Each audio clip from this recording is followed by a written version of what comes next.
ఒక తోటలో ఒక కొమ్మలో ఒక పువ్వు పూసింది.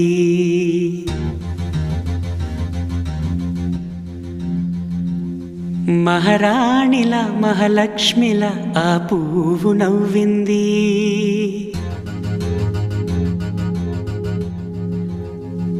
అలాగే నవ్వుతూ ఉండాలని,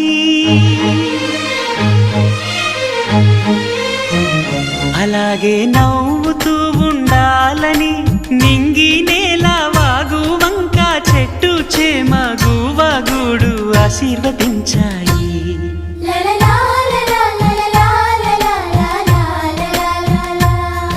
ఒక తోటలో ఒక కొమ్మలో ఒక పువ్వు పూసింది. మహారాణిలా మహాలక్ష్మిలా ఆ పువ్వు నవ్వింది.